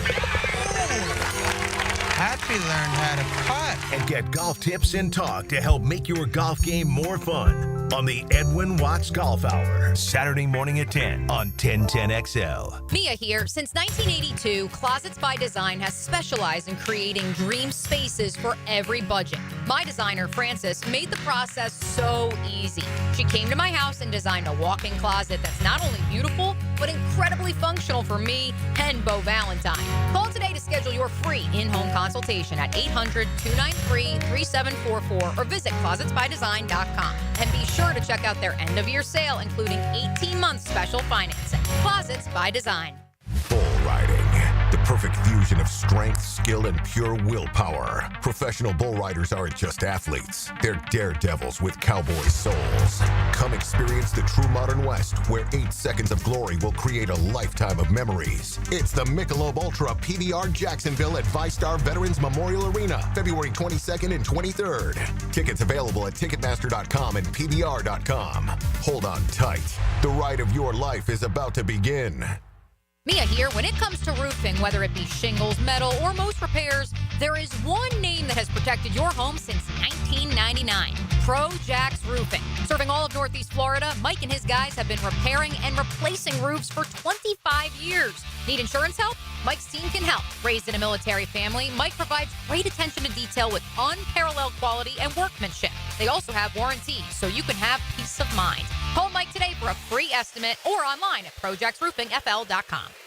Cooking with Prisco. These things are wonderful. You're going to love it. Have a rollie. Catch CBS Sports senior NFL writer Pete Prisco every Friday afternoon on The Franchi Show. Brought to you by Showtime Sports Cards and Collectibles on 1010XL. Hey, it's Mike Dempsey, and you know how I feel about Pella Windows and Doors. Great design, strongest warranties, and the highest quality product. I even chose Pella Windows for my own home. And whether you're a homeowner replacing windows or building a new home or a trade professional working with clients, I know the design experts at Pella will help your project run smoothly and look great. Visit PellaJax.com or the Pella showroom on Phillips Highway. That's Pella Windows and Doors. Rev up your life with luxury at Vaughn Motor Group on San Jose Boulevard. This is the best time of year to buy a pre-owned Corvette. Used car prices are 12% lower than their peak in April of 2022. And Vaughn Motor Group has the best prices and selection right now. Come see why Vaughn Motor Group sells more Corvettes than anyone in the area. Stop in or call to start driving your dream car. Complete inventory listing online. If you can dream it, you can drive it at Vaughn Motor Group. I'm here with Clayton Bromberg of Underwood Jewelers. Clayton, I've heard you talk about the quality philosophy of Underwoods. Just what is that? Frank, simply stated, the Underwood quality philosophy is fine jewelry and gifts will bring customers back and create new customers through the endorsements given to Underwoods by our satisfied customers. However, it's our definition of quality that's really been the Underwood difference, because quality has to go beyond materials and craftsmanship and has to include things like design, how it's presented, our service, our integrity, a customer's experience in our store, and the satisfaction a customer feels when they've chosen a special gift from Underwoods. A person or a company earns a reputation over a long period of time. And in Underwoods, we know that you earn your reputation every day, because that good reputation can be lost in a matter of days if you're not committed to doing the right thing for the long term. That's Underwood, serving excellence in North Florida since 1928 in San Marco, Avondale, or the shops of Ponte Vedra. Mia here for Dreamfinders Homes. For a limited time to ring in the new year, Dreamfinders Homes is offering an amazing 4.99% fixed interest rate. Now is your chance to lock down the rate and get in the game. You heard me right, a 4.99 fixed interest rate on select move-in ready homes. Visit dreamfindershomes.com for sales event information and get in the game. Interest rate available on select move-in ready homes. Restrictions and limitations apply. Go to dreamfindershome.com for more details. 1010XL is presented by Farah and Farah, exclusive injury law firm of the Jacksonville Jaguars. Protecting you and your family. Call 396-5555. Jacksonville. Jeff Lageman Tuesday is brought to you by Napa Auto Care on 1010XL. All right, we move along here on a Check the Tape Tuesday. Logs got this question. I can't find it now, but I know I saw it earlier this morning. Nick Van Ette had one target in the game for Tennessee, and he was about as open as I was over in the Miller Electric Center. Yeah, there was two open guys in that game that were like, the Van Ette one, which was obviously was a touchdown, and then the Okonkwo on the wheel route, which Antonio Johnson had a major eye violation on that one. Fortunately, the accuracy of the throw was a little off. But the Van Ette touchdown, you essentially had a personnel grouping that Titans had on the field, which was 3 tight ends, 1 back, and 1 wide receiver. And on that side of the field where Van Ette was aligned on, there was 3 tight ends and then also a back in the backfield. And over there kind of covering that group, you had 2 linebackers and 2 safeties. Miscommunication, flat out miscommunication on, who's covering who. And, that's the foundation of that, and miscommunication, I think, is the foundation of most of the breakdowns. And in that situation, I think the miscommunication not necessarily can be pinned on just one guy. I think it's a more of a group thing. All right. Fair enough. I mean, we've just, to some degree, gotten used to handful of blown coverages a game. Yeah, I mean, in certain coverages, you can sit there and you can say definitively, this guy messed up. But in that one, it was a group thing. All right, this question, I don't know if you can answer it fully right now, but I'm going to ask it anyway, right? Because all it is just your opinion in the moment, okay? Somebody asked, now, basically with a full season under their belt, how would you rate the job the Jags did in the NFL draft this year? Great question. Well, I mean, Brian Thomas Jr. brings the grade up. Yeah, it's A+. Mason Smith, you'd probably give it a C. Just because of, at where he started to play and the impact that he had. But, and we talked about him earlier, do you, 5 years from now, are we going to look back and say, Mason Smith is a starter? You may do that. I mean, just as far as the returns this year, gotcha. You'd have to give it a C. Jarian Jones? I like it. I mean, I'd give Jarian Jones a B+. B+. That's exactly what I was going to say. Javon Foster? Kind of an incomplete grade. Exactly. But if I had to put a grade on it, I mean, I'm probably going to put a D on it, maybe even an F. If I had to. 4th round pick that's never active on game day. Well, and you've had one tackle traded, other tackle hurt, and he's not even getting any snaps. Correct. Right. Not even up to get snaps. Jordan Jefferson. He was up this past week, I think, right? Yes. Yeah. But, I mean, basically, I'm talking about the season as a whole. Jordan Jefferson? I mean, C. Okay. I mean, but I like him. Just didn't have the opportunity. And, I'd kind of, before I'd give that one a grade, I'd have to, I'd have to ask the coach, why is he not active? Because that's one of those things some things you don't know. Right, but based on what you've seen, I can tell you this: if they were making Tyler Lacey inactive or making him active ahead of Jordan Jefferson, I mean, for me, I think Jordan Jefferson should have been active, maybe even at times ahead of Devon Hamilton, based on where Devon played at times early on in this year. The reality is that what better way to motivate guys than to allow competition for being active? The rest of it, DeAndre Prince. Yeah, incomplete. Right. Look, I like the pick. I like his hips. I like his speed. If he's incomplete, Keelan Robinson's got to be at best incomplete. Yeah, at best. Yeah, and if you were going to give it a letter grade, if you had to, F. He's done really nothing. Cam Little was an A. Yeah. Yeah, you got a guy you don't have to worry about. I'd give him an A+. That's an A+. 24 26 on field goals. Yeah, for me, A+. For a couple reasons. One, dependable, got the range, got the big leg, the way he's handled kickoffs. I'm giving that one an A+. Arguably the best kicker coming out of this past year's draft. And then Miles Cole is the final. Late round pick, defensive ends, got the traits, not necessarily the productivity. Had a pretty good game in Vegas. I'd give him just because he's 7th round pick. Those you kind of grade on the same level as undrafted guys. I'd give it a C+. All right, so you have 9 picks in this draft. Okay, 5 of them in the first 116 picks with the 2 4th-rounders.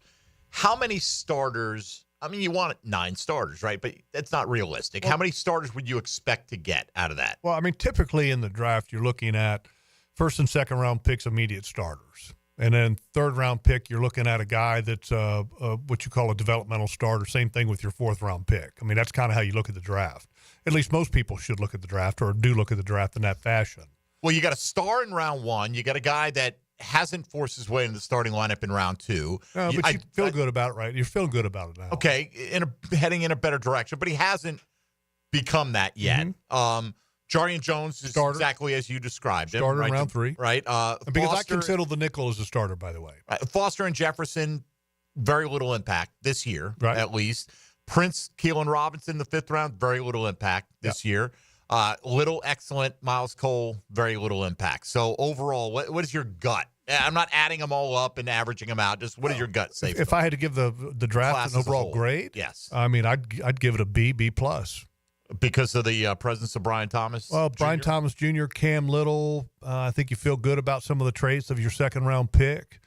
And Jones. Yeah, Jefferson may turn out to be a key contributor. I like still. He's a big, strong dude, man. Big, strong dude, 1st and 2nd down player. This draft I feel good about. But, the reality is that you can't have an honest assessment of a draft until you get about 3 years in. Because, look, you go back to Dave Caldwell's first draft, which was 2013, I believe it was. Correct me if I'm wrong. And I remember after that draft and watching that draft kind of play out during the season, I felt really good about it. And then all of a sudden you get, 4 or 5 years down the road and you're like, it's trash, terrible draft, So, you always have hope and you always feel good about a draft, when you see the immediacy of it. But then, it's got to have staying power. It's got to develop. And that's why it's not really fair to grade a draft, at this point in its entirety. All right, and that's fine, but we do it anyway because that's what people want to hear. That's what we do here. Right.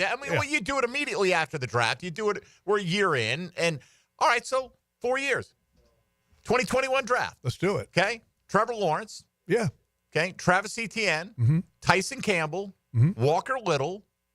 Andre Sisco. Jay Tufele. Jordan Smith. Luke Farrell. You remember who the last pick was for the Jaguars that year? 6th rounder. I have no idea. Jalen Camp, wide receiver out of Georgia Tech. All right, so Farrell was a good pick. Farrell, obviously, really good he pick. stuck around. He fulfills a role. You've given big second contracts to Trevor Lawrence and Tyson Campbell. Etienne has been your starter, but I'm not going to give the grade based on the contract. I understand that, but they, at least from the organization standpoint, they've done enough to and just signed Little to the extension too. Little gets the extension as well. So, you don't have to factor in the contracts, factor in the play on the field. How do you feel about that group? If I had to give it a letter grade, B. B-. Okay. So is that, I mean, we all want to have A pluses, but sure, if you have a lot of B drafts, you could probably do pretty well. Yeah, you could do pretty well. I'm guessing. I mean, you need the did, occasional A draft. Of course you do. Right, but look, and maybe this will still turn out to be one, depending on Trevor Lawrence's career trajectory. I think some of the hardest things, or the hardest thing to do with a draft class, is sometimes to be able to step back and look at it with a set of glasses that are not teal colored or in your color. You know what I mean? Sure. I know a lot of general managers, what they do sometimes is they bring in another set of eyes that don't have any skin in the game, so to speak, to evaluate the personnel on their team and also their draft classes, so you don't continue to make mistakes like what has happened here before. You know, in other words, you value your draft picks more than the value really should be substantiated with. So, and that can be a problem sometimes. This just in, someone told Shad Khan that these last 4 drafts were the greatest in franchise history. I'm kidding. Probably. Yeah. Yeah. I don't know. Maybe they did. I don't know. Just because we're going through it, the class from 3 years ago, Trayvon Walker, Devin Lloyd, Luke Fortner, Chad Muma, Snoop Connor, Gregory Jr., Monteric Brown. It's not a very good draft. Right. You know, you're talking a worse grade than the other 2 that we've just talked about. Right. I just picked 2021 because you talked about 4 years, and that was the cycle. Sure. They've completed 4 years, basically, at this point. All right. We'll take our final time out. If you're on the line, stay there. We'll get to you and your question for Jeff coming out of the break, with a few more coming in from social media as well. On a Check the Tape Tuesday, the final of the 2024 calendar year. This is Jaguars Today on 1010XL 92.5 FM. Hey, folks, Mike Dempsey here for Awaken 180 Weight Loss. Final day of 2024. Okay, so you've put it off, and you're thinking, oh, man, I always make these New Year's resolutions. I can't stick with them. You know what? Make it a January 2nd resolution or a January 14th resolution. Just do yourself a favor if you're looking to get in better shape in the new year. Improve your eating habits. Improve your health overall. Awaken 180 is a proven company and a proven system that can help you achieve those goals. Over 23,000 clients in the past 10 years have an over 98% satisfaction rating with Awaken 180. Those 23,000 clients have lost a combined over 750,000 pounds. And along the way, many have eliminated the need for cholesterol medications, blood pressure medications, even type 2 diabetes medications. I went in, got a biomedical screening, and my numbers were fantastic across the board. I attribute a lot of that to the help from Awaken 180. Become the next success story in 2025. Swing by awaken180weightloss.com. Schedule a free consultation. That's Awaken 180. Jaguars Today for the Renewal by Anderson Custom Windows and Doors Studios. Hey, Florida drivers, the holiday season is upon us. When celebrating, always plan ahead and know all your options. If you drink, don't get behind the wheel. Instead, designate a sober driver or catch a ride service. And if you are the designated sober driver, commit to staying sober. Besides, a DUI could cost you $10,000. Not exactly the best gift you could give yourself. Celebrate responsibly and remember to drive sober or get pulled over. This message brought to you by the Florida Department of Transportation. Now, it's time to showcase the Crown Royal Special Teams Player of the Game. Live generously and life will treat you royally. Cam Little was the boss versus Tennessee over the weekend. The rookie kicker was perfect on Sunday on both his extra point attempts as well as his field goal tries, going 2 for 2 on each. Can Cam kick it? Oh yes, he can. And he's your Crown Royal Special Teams Player of the Game.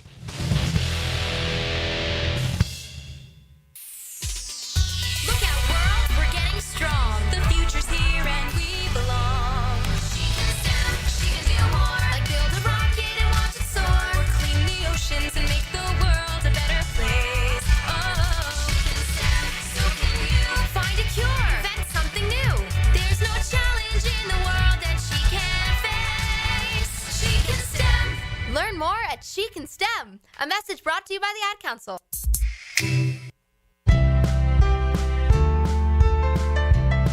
Open enrollment is here, so it's time to secure health coverage for your family.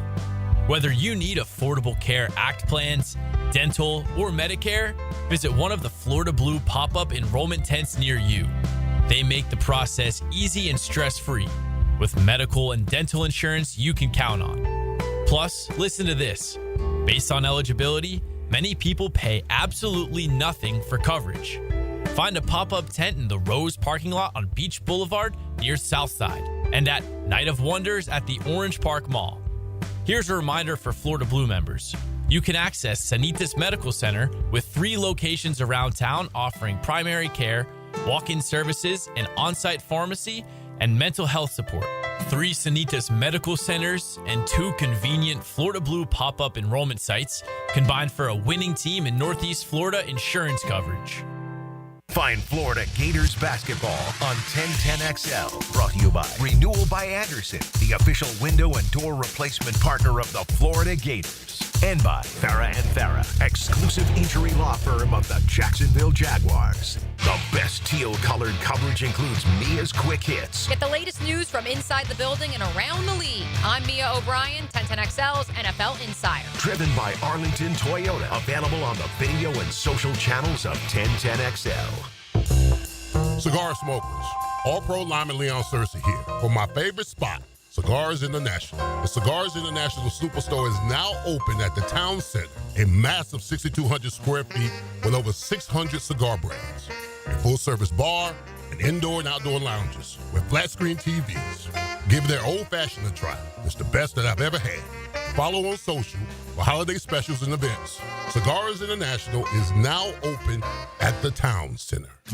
Barley and Pie Brewing Company in Fleming Island is excited to announce an all-new happy hour, 7 days a week. You heard right.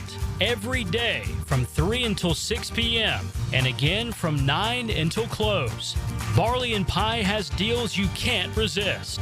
2-for-1 clay lights, 2-for-1 house wines, and much more. Experience the all-new happy hour at Barley and Pie Brewing Company in Fleming Island. This is Dr. Kevin Kaplan, head team physician for your Jacksonville Jaguars. Here's the latest update on the Jags, brought to you by Baptist Health and JOI. With 1 week to go, Jaguars head coach Doug Peterson puts this season into perspective. Everybody's disappointed. Everybody feels it, you know. Obviously, I'm the one in charge of it, so, you know, I might take it harder than others, you know, because I feel like that if you're going to put your hands on something, you want it to be positive. You want it to be better than when you started. Do I feel like 3 years in? I still feel like we've created something here that is positive and it is heading in the right direction. I say that though, and it's tough because then why doesn't it translate on the field? With your Jacksonville Orthopedic Institute Jaguars update, I'm Andrew Gibson. 1010XL is presented by Farah and Farah, exclusive injury law firm of the Jacksonville Jaguars. Protecting you and your family. Call 396-5555. Jacksonville. Now, the cool down with Donovan Air Electric and Plumbing. Keeping Jack's cool since 1987. All right, final 10 minutes or so of this Check the Tape Tuesday, the final day of 2024. Everybody have a safe and happy New Year's. Sure, I'll see people complaining on social media about how the fireworks people set off are impacting their dogs tonight. But my dog does not like the boom booms. I can tell you that. Nope. Guess what? They're coming. I know. So what do? Nothing. All right, there you go. Nothing. You don't take to social media to complain about how all these crazy people are setting off fireworks? Well, you know, there's they have this invention that supposedly works for dogs. It's like a vest that makes real tight on them or something. I wonder if we can get one of those for you, Mike, when people write in. You know, you get a little annoyed by their comments. Well, I'm just asking. You know, I wear it on my sleeve here, man. I'm not milquetoast middle of the road. So if I'm not for everybody, but damn right I got opinions on what people say. I like it. All right, let's go around the rest of the National Football League. Now, gems around the NFL. Brought to you by Beach's Jewelry and Pawn in Jack's Beach. Tennessee head coach Brian Callahan said yesterday that both quarterbacks Will Levis and Mason Rudolph will play this week against the Houston Texans. The New England Patriots are going to be waiving edge rusher Yannick Ngakoue tomorrow, are the reports right now. Minnesota running back Aaron Jones is dealing with a quad injury, but should be available in practice this week as they prepare for their Sunday night game against Detroit. Kansas City running back Isaiah Pacheco will be held back in practice this week, but should be available in the playoffs, according to head coach Andy Reid. Carolina running back Chuba Hubbard, who missed the Panthers game last week, will not play this week with a calf injury, but the injury will not require surgery to repair, according to head coach Dave Canales. The New York Jets are expected to interview Ron Rivera for their head coaching position sometime this week. Rex Ryan, a name that I've heard up there with the Jets again. The coaching contract for Mike Vrabel in Cleveland, where he's been working as a coaching assistant this year, has expired. So he is now free to interview for other jobs across the league as well. All right, thank you, Tone. Let's get Darren here up before we get out of here, and with a question, I presume, on a Check the Tape Tuesday. Darren, good morning. Hey, good morning. Just want to wish you guys a happy New Year's, and thank you all so much for this 2024 year. Has been rough. Y'all kept us entertained and brought straight to the heart with the cold, hard facts that we've had a rough year as a Jaguar fans. And but Jeff, I know you can't really. I don't expect you to necessarily tell me who you would fire or who you would cut from the team, but overall. We see a turnover ratio sometimes as many as 20 new players. I don't expect that on this team, but what would you think is a fair number of new starters that we may see on this team coming up next year, and any changes you would make? I appreciate you guys. Have a good year. It's a great question, Darren. I mean, just off the cuff without kind of like looking at position by position. I mean, you're talking a third of your starters, I think you got to look at, and that's just more of a historical number than it is a roster specific number. You know, that's typically your turnover from year to year. Where's running back for you in terms of? I think you got issues right there. Bigsby's has issues holding on the football. I think Etienne has had a disappointing year. He's never made a lot of people miss, which would obviously make me interested in continuing to look at that position in a big way. So both of those guys have question marks. Let's see here. Somebody talking about, there's so many things. We're going to find out in a week, one way or the other. And then we can either, from your own point of view, celebrate, cringe, whatever decisions Shad Khan makes about the future of the franchise, right? But for this one, for instance, we're talking about the drafts, and Trent Baalke did X well this year, and we looked at the 2021 draft, and they're like, several people, look at the next one. We're not saying they're all good. We're just looking at a couple of specific instances. You brought up 4 years to judge, so I went back 4 years just to look and thought, hey, let's take a look at it.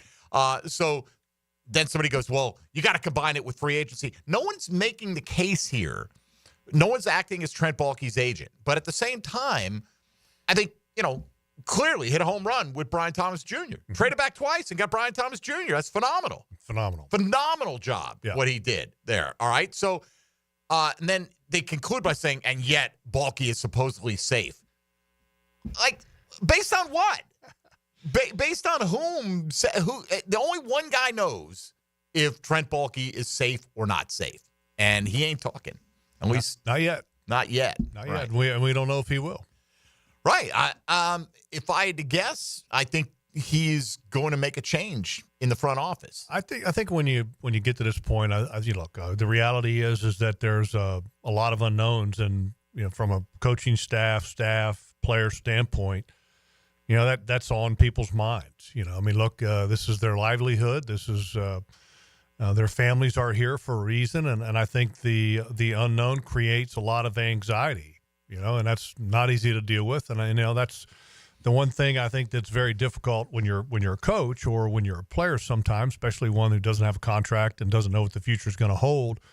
But that's also kind of part of the gig, right? You kind of accept that and you realize that and you understand that, but it still doesn't make it any easier, I think, to digest. Do you think, we don't know, like, again, coaching staff changes and the point of view that they'll have, if there are any, if Doug Peterson's back, is Ryan Nielsen back? And if he is, do you think Foye Oluokun continues to play weak side linebacker for this football team? I hope he goes back to Mike. I mean, we looked at it last week, right? The tackle totals over the last 3 or 4 years, he's been right at the league leading total, and he's not making nearly as many plays right now. He's best. He plays his best, and he helps the defense the most. When, in my opinion, when he's the Mike. So obviously, we want to see Brian Thomas Jr. end on a high note this week, right? What other young players are you hoping either to just see them continue good performances or maybe get a longer look at in Week 18, if possible? I think some of the guys that we talked about, Jarian Jones, I want to see him to get a look this week. I think against Pittman, that's a good matchup. He'll see him a little bit. And I like the way that he's played. I like the way he's kind of been physical at times when he's needed to be, which I like that in my cornerbacks. Want to continue to watch Monteric play, because I think he's played pretty well and earned a role, I think, going forward. And whatever that role and how expansive it gets, it's going to be based on who comes in and who gets brought in. When I say from that, it's more of a personnel standpoint. Mason Smith, Jordan Jefferson, still want to see them. Obviously, Brian Thomas Jr., the young guys you want to continue to see play well. And I'll give you one other guy. I want to see Trayvon and Josh play better. Earlier in the game, or early in the show here, we had a caller that kind of questioned how hard they play, and I don't question how hard either one of them play. But both of them right in that 8.5 sacks range. I think both of them are, and double digits is a big deal. Those guys play hard. I want to see them play better and be more of a factor at affecting the passer, because the one thing that they've been getting the last couple games is more push from a Mason Smith, and also Armstead has done a better job pushing in the middle, which should make it easier for those two guys to have some success.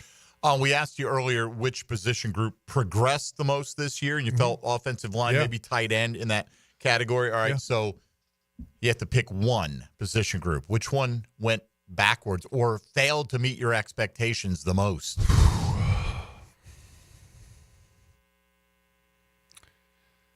Well, and I'm going to say this just because it's the most important position group that there is, and that's the quarterback.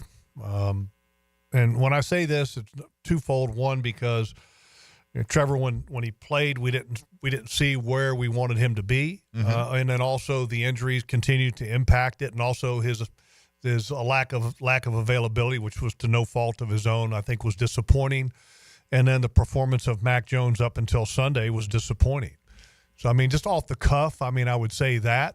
But somewhere it's got to lie on the defense. I mean, you can't sit there and say that that's a defense that has taken a step forward in any category, because they have not. I mean, the numbers are down across the board. That, to me, just that in it of itself is the most disappointing thing this year, has been the play of the defense. And I can't really pick a specific position group, because it's been the fault of all the above, and coaches included. It's been a very disappointing year on that side of the ball. Safety might have been the worst position group on defense in Probably terms of performance, but to me, the most disappointing is probably defensive tackle, because what you invested in Eric Armstead coming in, expecting him to be primarily a defensive tackle, and second round pick in Mason Smith, Devon Hamilton healthy, and you had invested a lot in him. And the reason I said the entire defense is because, I could pick some things across all levels. The safety play has made a lot of mental errors this year. The performance of Darby was disappointing. He became a target to the point where he has been inactive and not even playing at this point in the season, and he's healthy. The switch of Foye Oluokun to Will and the performance of Devin Lloyd has been disappointing. The defensive tackles, as you pointed out, has been disappointing. The numbers of Josh and Trayvon have dropped. I mean, there's a lot of things that you can pick at with the defense, and that's kind of why I said that as a whole, that really side of the ball for me is the biggest disappointment. All right, the Colts just threw up all over themselves against the New York Giants, okay? That's an interesting way to describe it. Yeah, I mean, they're probably you can figure out there are worse ways to describe that, actually. But when you see this as a team that for whatever reason the Jags have had their number in recent years compared to the rest of the league. This is clearly the team that the Jags have performed best against. Got the win earlier this season. What are you expecting in terms of the matchups this week that the Jags might be able to exploit? For me, the first question that you ask is who's playing quarterback for them. Is it going to be Anthony Richardson or is it going to be Joe Flacco? I mean, that's to me, something that, the reality is that this past game, the Colts defense was horrendous. Their offense still was able to put up a ton of points with Joe Flacco at the helm, and they were throwing the ball all over the yard. He threw for like 330. I think he had 200-yard receivers in the game. Well, too. and was it the guy that can run like the wind, Alec Pierce, I think his name is. Yeah, I mean, that's he who had it a is. monster game, and he's a guy that the Jaguars really struggled to stop down the end of that ball game the last time that they met up. And so that's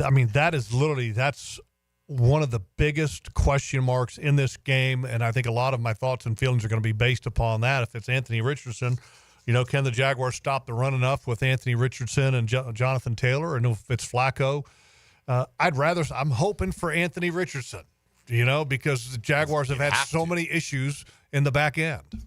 Well, and keep in mind, too, I know you know this. I'm just saying to refresh everyone else's memory, when the Jags beat the Colts in Week 5, Jonathan Taylor didn't play in that game. Correct. Right? It was Trey Sermon with his 38 yards leading the way on the ground for Indianapolis.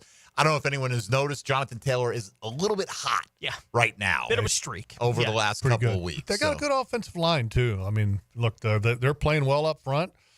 They've had one injury. The right tackle has had an injury, and they have a different starter in place there. They're playing a rookie there.